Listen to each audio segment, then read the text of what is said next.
Hello, Uta here.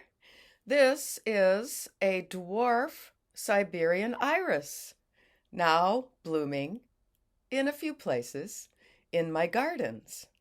The crocus are up, and I think in the next few days, maybe next week, I'll have some of my daffodils blooming.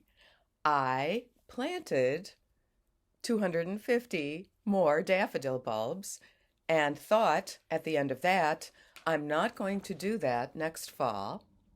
And now, as usual, when they're going to start blooming in the spring, I'm saying, oh, I can see some other places where I could put in my spring bulbs, and I'll have to order at least 200 more over the summer. That's how it goes. Okay, now, couple of interesting things. I had a Zoom appointment with a first psychiatrist of my life that I've decided to consult, and it has to do with just the little bit of medical prescription help that I request and use very carefully for the times when I wake up from nightmares in the middle of the night and can't get back to sleep. And typically, this is Neddy coming back from his dead name self, chasing me with a weapon or yelling at me or doing things that he actually did in life, such as telling me that he wants to be called some version of mom, that type of thing. And it was very interesting because this is a very experienced psychiatrist, and he said, yes, I'll call that in, no problem. And because it's very mild, I've been taking very little meds despite this PTSD. And apparently I'm educating him, though, because his eyes popped when I mentioned to him that Nettie is an executive in a tech firm and owns an apartment full out, which is worth $3 million in New York City, and that he lied to get out of paying child support, and his committed, his willingly committed amount of college tuition that he signed to in the 1998 divorce.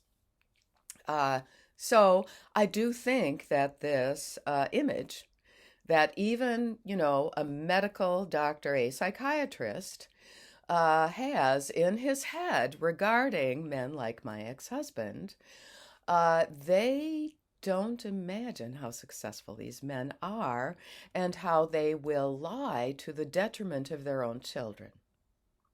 Yes. I also got lectured by a commenter who says she's a lesbian. She needs to get her head back on straight, on another channel, who said, how dare you misgender your ex-husband? Your ex-spouse. Of course, she was very careful. But now back to Nanette. Oh, thank you, too, for the 700 subscribers. Now, once in a while it goes down and we'll be back in the 600s. But as happened when I went from 598, 599 to 600, then it stayed up, and then suddenly it was, 5 more, 10 more. So thank you. Be sure to share with especially any women in my shoes who are in the process of learning that you're a trans widow now. Nanette, part 3. This is what hubby is now saying to her now that he's come out conveniently right before their older child's 12th birthday, so that she has to pretend in this other distraction instead of having a normal reaction, a normal heartfelt reaction. She has to hide it. So he's telling her this after some of the sleepless nights that she's been having. He says he wants to try the hormones for his mental health. He has been depressed all his life. I don't see that changing with going down this path. He needs other kinds of help. Drugs have not worked. Therapy has not worked. He says his desire to be more feminine has been there forever, and there's evidence that feminization therapy can help those whom other treatments have not. Now, I know this is backtracking a little bit because I think I read this in part 2. He says for now, he doesn't see himself wanting the surgeries. He says he wants to try the clothes and makeup and see how they feel.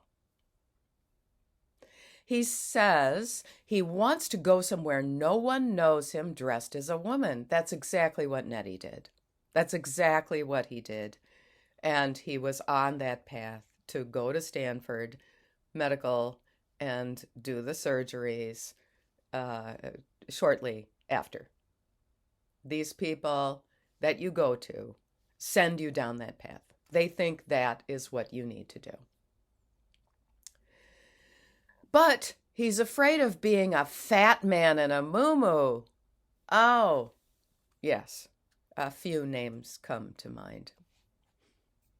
Jennifer Pritzker, Rachel Levine. So he needs to lose weight before he tries it. He needs to feel he looks good doing it, or it isn't worth it. Oh, of course, it's a soul thing. It's not a superficial thing about how you look. It's not that at all. It's your inner self. But it's just important to look good. You know, your inner self wants to look good. He says he thinks he is more fluid than that. I have no idea. Here's a little joke from this guy, Edie Jester, in Barry in the UK. What do you do with a gender fluid child? Dry her off and give her a biscuit.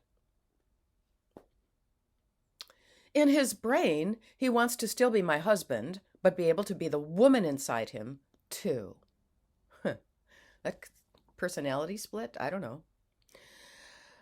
Couldn't he just be a cross-dresser? He says he wants the hormones to try to chemically feel better.